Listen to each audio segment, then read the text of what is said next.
Welcome back, everyone. Welcome back to another day, another week here of the KSL, the Korean StarCraft League, your weekly dose of Korean StarCraft. I'm of course just VIP, with me and joined by these amazing players, by the ByuN chat and by the plushies as well. Welcome one and all to our initial matchup here. Exclamation mark, be in the chat to have a look at the bracket yourselves. The bracket is live, the bracket is stacked, and we are jumping into our first best of 3 TvP. As spawning in the bottom right hand side of Last Fantasy, we have the South Korean Terran player. We have the red Terran representing Shopify. It is ByuN.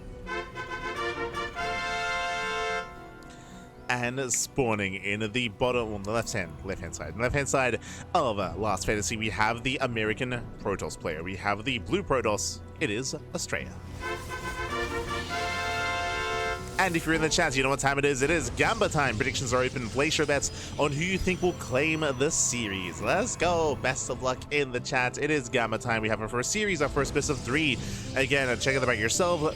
Check out the bracket yourselves, as the bracket is live and we have other matches ongoing. Check out the other streams. Chicken Man is casting in English, so is Dave Testa. So we got Chicken Man, we got Dave Testa casting in English, and I believe Inu is also casting in South Korean as well. So you can check out some of the other streams, as for the time being we have our initial series, and the videos are crazy because we almost never get to experience Last Fantasy. Here we go. Last Fantasy, of course, being the one and only 3-player spawn map, because of that, often vetoed. It is the most vetoed map of the map pool. We rarely get to see any maps on it.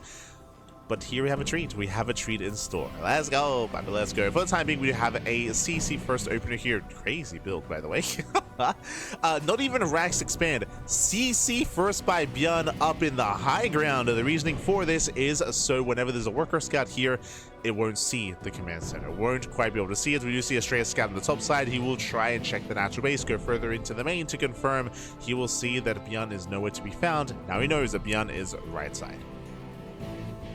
He's now aware of ByuN's location. ByuN, he will go away with the greed with that CC first. Behind it, going CC first into double gas to catch back up. Getting into a zone Rax into factory follow-up. But again, a very greedy start does mean the gases are more delayed. The factory is going to be more delayed as well. Going to be a less of an assertive start for ByuN. Meanwhile, Astrea just going for a standard opener himself. Gate expanded to Cybercore. Getting to a second choice, going for a Twilight Council and keeping his probe further back here. Okay, my eyes are on this worker. You have my attention, Astrea. Have my attention. Twilight Council most likely into Blink. There are some niche builds where you can rush into Charge. True. There are some niche builds that you can go for, and we'll see if Astrea does go for such a thing. We'll see if he does set up a proxy location as well.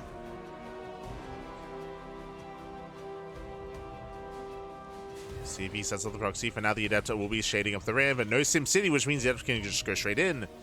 It goes straight into the main base. The SCVs are going to be under fire. Does come from the CC's already done. And the boys, oh, they come in for the surround. He gets the surround, and he does not lose a single SCV. Very nice handling of the situation here. Very nice defense out of ByuN. Okay. Whew. So far, so good. ByuN, he defends well. Behind this, they're going for his tech lab on the factory, going for a Cyclone-based opener. Does open Cyclone, very safe. And meanwhile, Astrea sets up that pylon. Remember, we said earlier we were paying attention to this probe. So far, we have the pylon on the way, leading into a gateway, I would imagine. We do have 2 gates back at home. Did I say 2? 3 gates back at home. He might go for a 4th gateway across the map.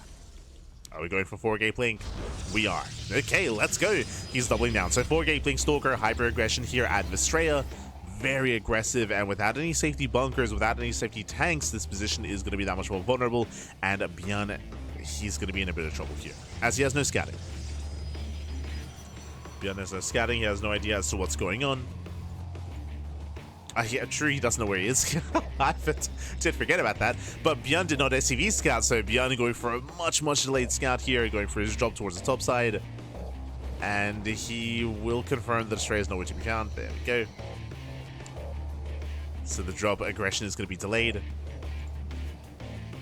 And the gateways are soon to finish up. Astrea is soon to commit.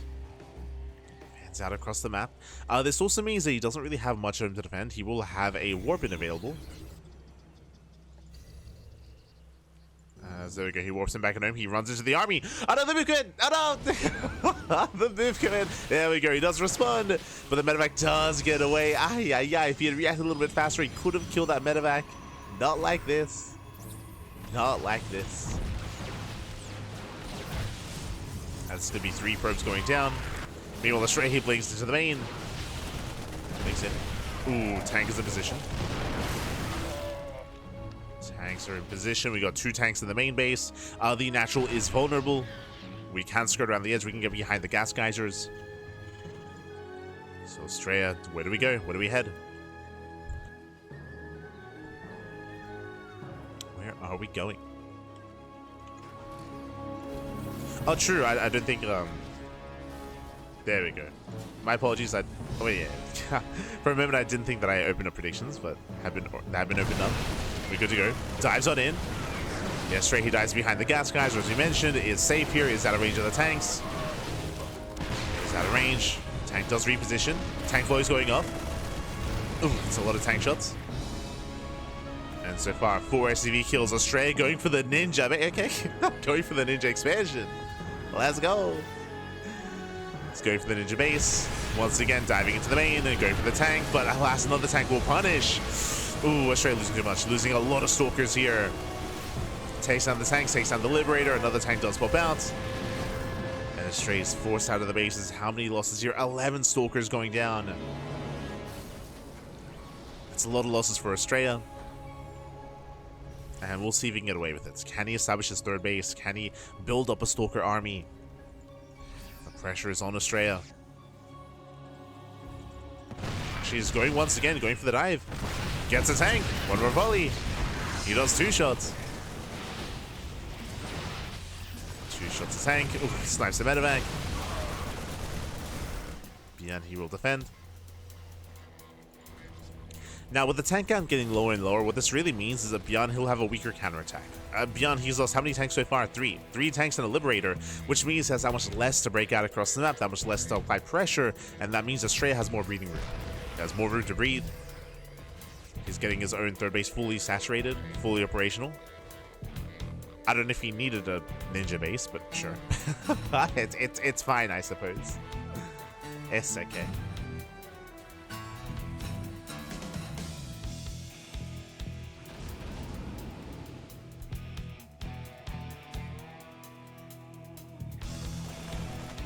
As ByuN, he does peel off.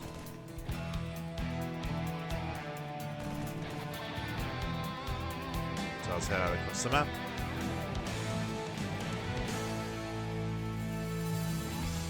And he's caught.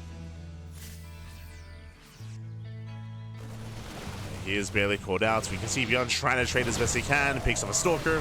Just the one. And here comes a breakout. Here comes the main army. ByuN, he's pushing. Behind this, he has a 3-rack setup in the main base. We do have 2 more racks on the way, so a 5-rack setup in total. He is getting a 3rd CC, so ByuN is not going all in. ByuN is expanding. Finds a proxy, does deal with it, so ByuN can soon break out. Astrea claiming a 4th. So far, the game is progressing. Now, when it comes to Astrea's army, he is very gateway-centric. He has a lot of charges, so he can take a better fight out in the open. If he can fight out here out in the open, if he can catch the army unsieged, then Astrea can dominate. Behind this is working towards not Storm, but Colossus. The Bay is on the way for that Colossus production. Scan reveals still no 3rd, as far as ByuN can tell. Astrea panicking a little bit. The tanks! Yeah, the tank's getting caught out. Astrea, he goes to the dive. He sees the tanks. He gets one. He gets both. Both tanks go down. Massive catch. And now he can go for the kill. He can go for the throats. He can go for the main army. Oh, the mine shots were brutal, though. You see the shields have been stripped of these zealots. They need reinforcements. Scan takes down the observer. But now there is 0 tanks. And there's still another observer. Another observer's in position.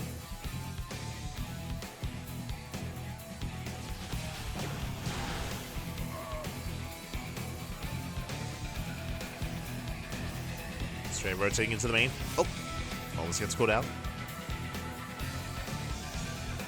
I see someone in the chat asking, is ByuN good against Protoss? ByuN, his TvP is solid. I would say Astrea's best matchup is TvP though. Sorry, PvT. So Astrea, this is his strongest matchup. I would say he's strongest against Terran more so than against other Protoss or other Zerg players. I guess we can get into it more in game 2. Here, game 1 has been very quirky just because of the openers, just because of the map itself. ByuN breaks out, he's got his ghost.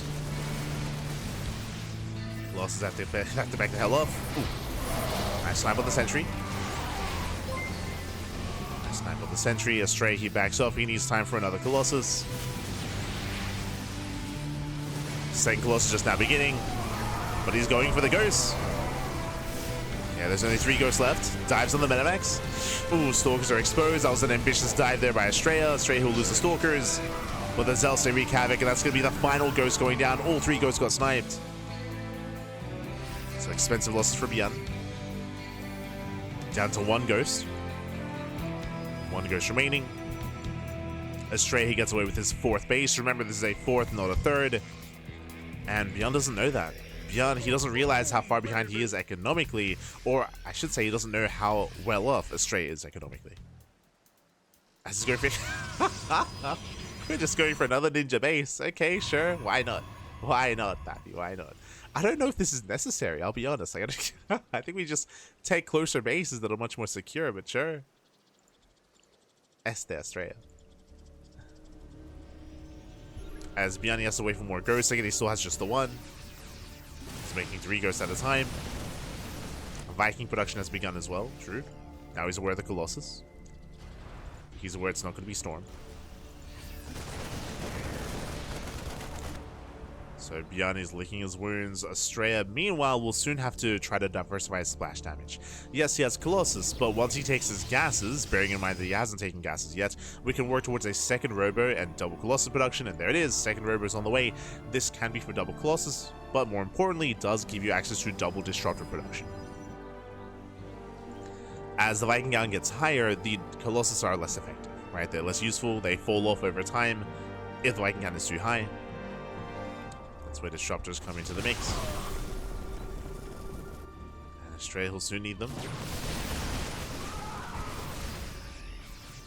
So ByuN does him in. Nice snipe on the Viking, gets 1. 1 Viking left. Oh, EMP lands on one of the Colossus. EMP does land. We can see Astrea trying to collapse in. Does catch a couple of Marauders. Nothing major yet. Vikings diving forward, going for the first Colossus, and they will get it. 1 Colossus goes down, there's 1 Colossus left. Astrea trying to focus on those Vikings, and he will get both. Then both Vikings go down, does reset. And they back off. ByuN, he has to retreat, he has 0 Vikings remaining. Again, ByuN, he was trying to make use of these speed zones to close that distance, to get on top of the Colossus, and did so for one of them, but not quite the other. So Astrea, he does maintain himself. More Colossi on the way. Because the Viking count got resets, we don't have to go into Disruptors yet. There's not that much pressure on Astrea.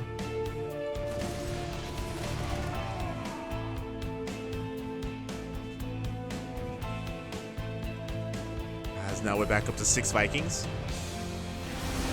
Oh. Volley goes off on the Colossus. Nice EMP on the Stalkers.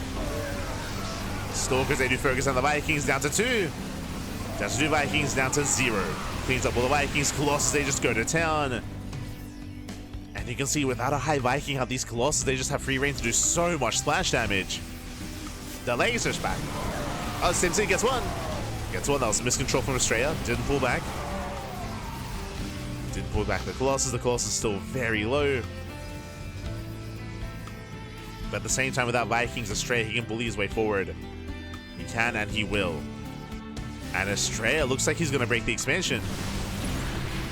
Out goes EMP. And base have to lift. Base does have to lift. We're back up to 4 Vikings.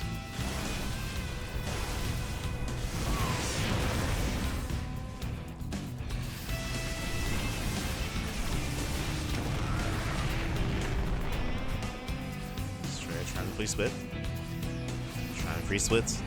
Doesn't quite commit. He's going for it though. Does go for the IVPs. They let off both Colossus. Very nice. Gets 1. Gets both Colossi. No more splash damage.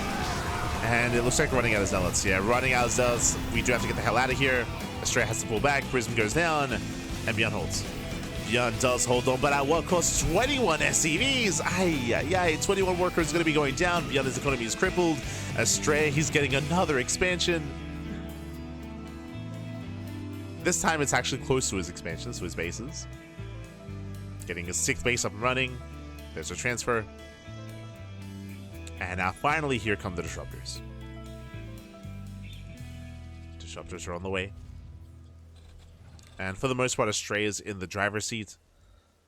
ByuN, he's going to commit as he's trying to rebuild his SCVs. There he goes off. Ooh. Raising the army. At the same time, Zealot run by across the map. Gets into the mineral line. Gets 7 SCVs. Hey, pretty good. Gets 7 workers. It does force ByuN all the way back home. A lot of the Zealots are preserved, so they can always go back in. They can always go back in. They can always go for another run by. Speaking of, the Zealots are still finally being cleaned up at the natural. It's allowing Astrea to build up more Disruptors and more Colossus. I believe the Temple Archives just finished up. There it is. Storm has begun.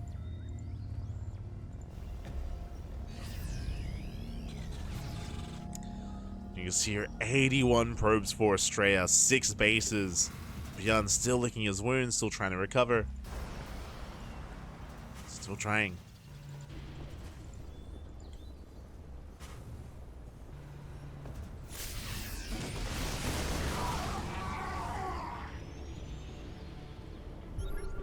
ByuN is taking another expansion, going for his 5th. Is spotted by the Observer.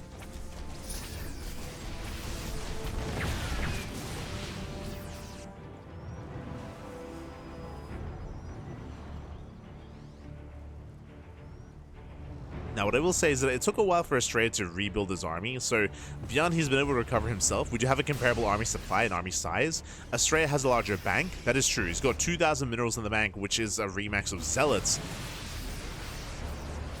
But ByuN can still take a fight. I think it's one ghost. ByuN, he does spot one of the expansions. Ooh, he may not go further in. Does force a cancel. And he is checking. Whew, okay, thank God, he is checking. He will confirm. And now ByuN knows. Now I realize what's been going on, and I see him here on the sentries. That's a lot of sentries with nothing. Yeah, Colossus are exposed. We get a full surround. And Astrea, he gets completely caught out. Completely caught out here. The pants were down. Astrea, he plummets in supply, losing every Disruptor, every Colossus. He got caught out in the open. And that might just be too much. I mean, sure, we remax with Zealots, as we mentioned, but only Zealots. High Templar going down. So these charge outs, they got a lot of work to do. Against Zealots, they do a great job of supporting an army, but the army's gone, right? The army's no longer there. And Astrea's going for the base trade. He's rushing across the map. All those Zealots, a base goes down. Astrea, he needs time to rebuild his robo units. As he's down to 1 immortal. He's down to 1 immortal. The first Colossus is on the way. Astrea was playing this out so well up until that moment. Up until that point where he got surrounded. He knew where ByuN was coming from. ByuN takes down the northern base.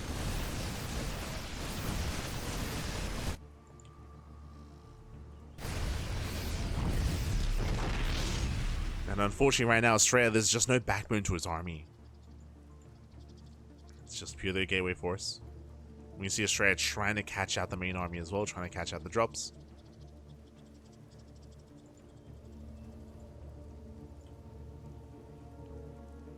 Yeah, pulls away.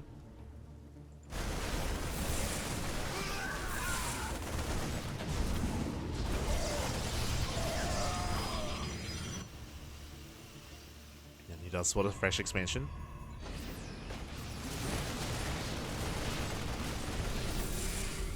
ByuN is rallying back home. He's rallying back.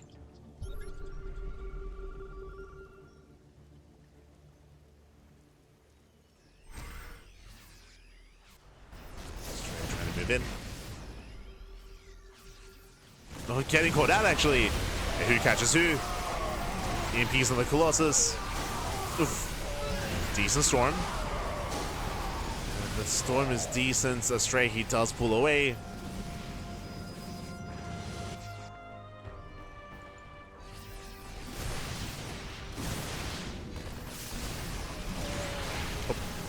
Nice catch on the Zealots.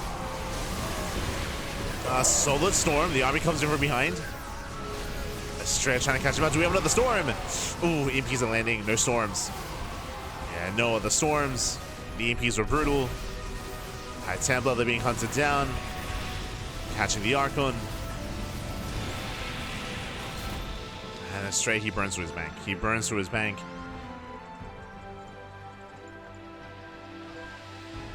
It's no longer something he can rely on. ByuN, he's gained that momentum and he's holding on to it. He's holding on. Building up more Ghosts, more Vikings, more Bio. Astrea trying to buy some time. And it's working. He's dragging ByuN all the way back home. Buying whatever time he can.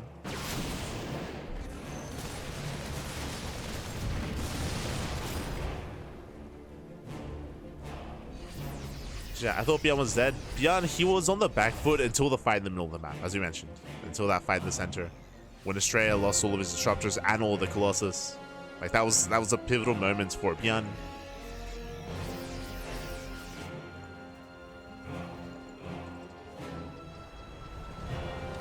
And we can get into it.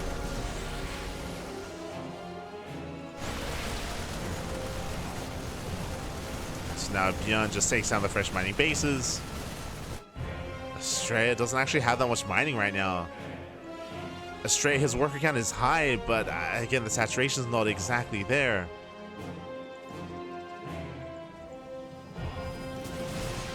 Just run by. Heading for the base. Astrea catching it out there. Okay. Gets 1, 2, 3 medevacs. 3 medevacs go down. ByuN, his main armor responds. EMP of the Archons. Ooh, decent storm. Astrea does run through it. Another storm goes off on the ramp. Storms are zoning. There are 5 High Templar left. Okay, there should be plenty of storms. Oh, as Astrea is diving in. Bold move without any High Templar here. Colossus is going to be going down to the Vikings. Yeah, Astrea, where the High Templar? Wait, where are the Templar? What's are they coming? Oh, they were across the map. Yeah, they were across the map. These High Templar, we needed them with the fight. Astrea didn't need them. Looks like they were left to defend the fringe bases, so the High Templar were out of position. ByuN takes the fight. Jesus, now we now we warp in the town. Jesus, oh my god, how many? 11 High Templar. Now, a lot of them are fresh, so a lot of them need time to gather that energy. They're not ready yet with their storms. As Astrea, he is rotating up. The northern base is going to go down.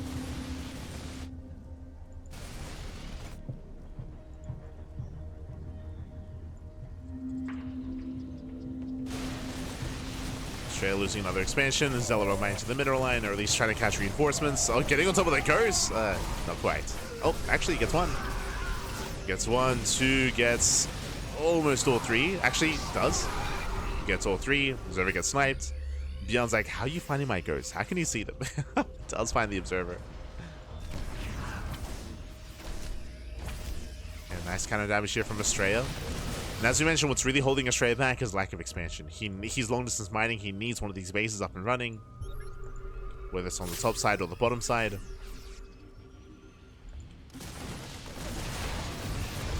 Astrea needs a base.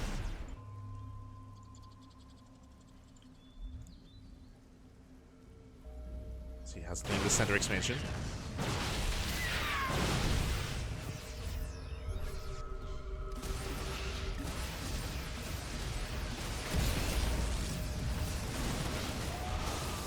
Astrea's main army is 3 Colossus and 9 High Templar. Say 9, down to 8, down to 7. 7 Templar left. That's a very ghost-heavy army. That's a lot of ghosts.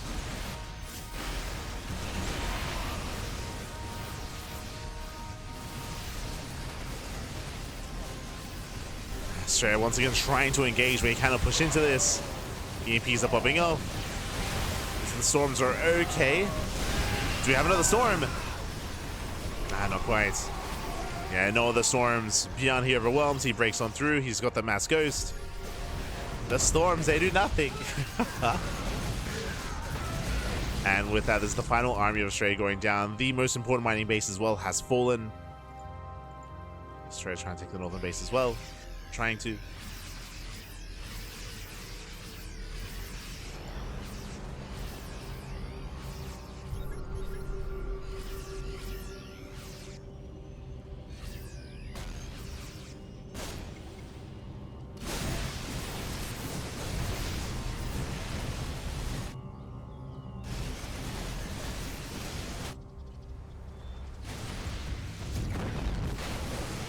At this point, yeah, I was going to say we're on our last leg. GG gets called as Astrea. He has no mining left. He has no more bases. GG.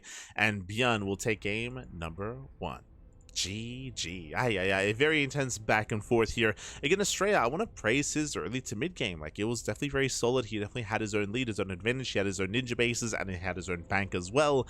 But he took a brutal fight in the center of the map, and he never recovered after that fight. He lost, what was it, 3 Colossus, 3 Disruptors. He lost his entire robo-based composition, all of his stalkers as well, and he was just down to 0. Down to 0, he had to rebuild from scratch, and in the end, he was shut down. He was overwhelmed, and he could never really regain that energy or recreate recreate that army, I should say. Someone in the chat did ask a question: is it normal to carry this little gas for Astrea? Yes.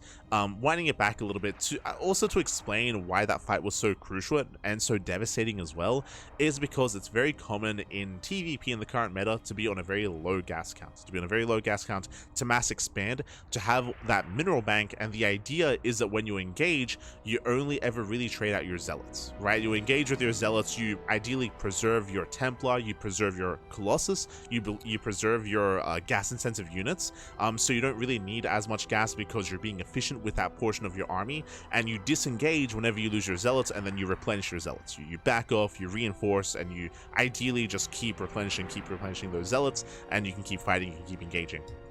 That's why Astrea had like a 2k mineral bank, and he was okay. But because he got surrounded, and because he lost everything, as a Protoss player in this matchup, I mean, in any matchup really, to lose that core of your army, to lose the Colossus and the Disruptors as well, there's no coming back from that. Not unless you happen to have a massive mineral and gas bank, which is not normal in that kind of game state. So after losing that kind of army, never quite rebuilt. Never was able to rebuild that. He was stuck on a very low tech army as a result. The supply was lying, even though we had similar numbers when it came to the supplies. A lot of that was mineral based because of the lack of robo units that we then had. Sure, towards the end we had a bunch of high Templar, but again, Templar are very vulnerable, they're very exposed. We saw, despite having 11 Templar, they all got sniped in the end, they all went down. And GG, well played. With that, we're getting into game number 2. Getting into game 2. Game 2 is going to be on Tokamak. Getting into Tokamak. So again, Astrea's army was quite fragile in a sense, and especially when it comes to being exposed or being vulnerable to a surround, to a flank. Here we go. We're now getting into game number 2, and spawning in the top right-hand corner of Tokamak, we have the South Korean Terran player. We have the Red Terran representing Shopify Rebellion, leading the series 1-0. It is ByuN. And spawning in the bottom left-hand corner, we have his opponent. We have the American Protoss player. We have the American Protoss. We have the Blue Protoss. It is Astrea. Here we go. And welcome one and all to Tokamak. Tokamak is a larger map of the map pool, a lot more bases, a lot more defendable on 4 bases as well. I favor Astrea coming into this game. It is easier to establish yourself on 4 bases and to get a 5th base up and running, to cut the map in half and slow the game down. It is more difficult to surround and to flank the army like we saw on Last Fantasy, which is why ByuN opens up with a proxy. This makes a lot of sense. Again, like, I favor Astrea in a longer standard macro game here, so for ByuN ByuN to try to get an early lead makes the most sense on Tokamak. Double gas. Double gas opener back at home. The ranks is soon to complete, and we'll see how hard ByuN does commit. Shall see.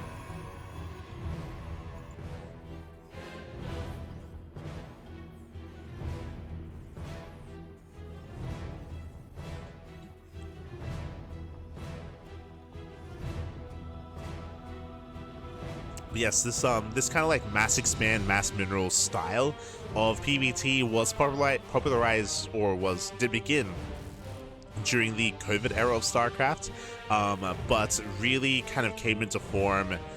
Ooh, was it the last patch? Like, we would see it every now and then, but it was a little bit more stylistic. It was in the most recent patch that it really kind of became more mainstream. There's a couple of reasons for that.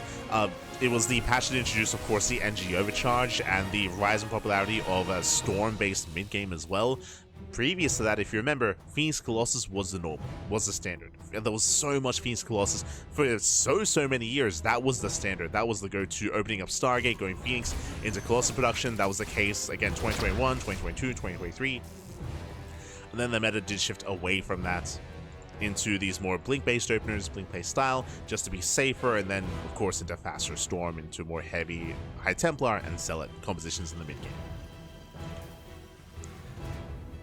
The meta has shifted over the years.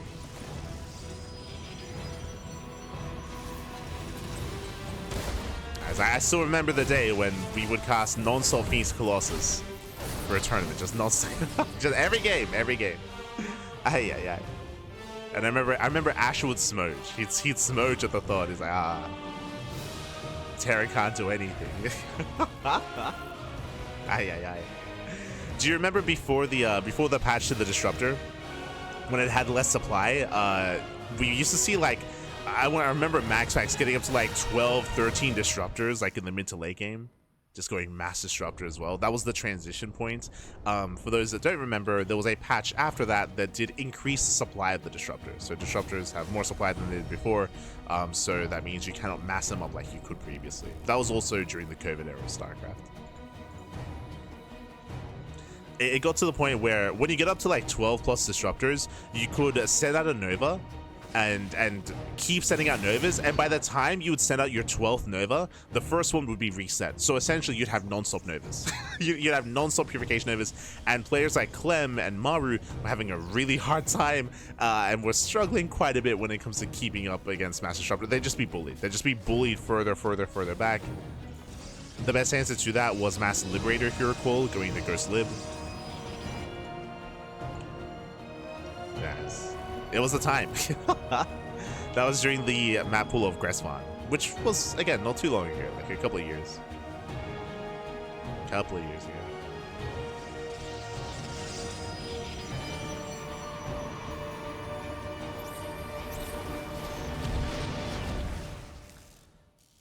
ByuN does poking across the map. Again, following up with double Cyclone, he does get one. Ooh, nice force field though. Trades 1-1, a better trade for Astrea. The drop does go back into the main. Behind this, ByuN, he's going for his own 2-1-1 to be 3-1-1 setup. Did open up with the initial proxy, but not too committed. Instead, going for double gas into the Cyclones, and probes are going down. They're getting 5, 6 workers. Blink is done. Ooh, Blink is complete. One more volley, and the medevac barely gets away. ByuN being greedy here gets another probe.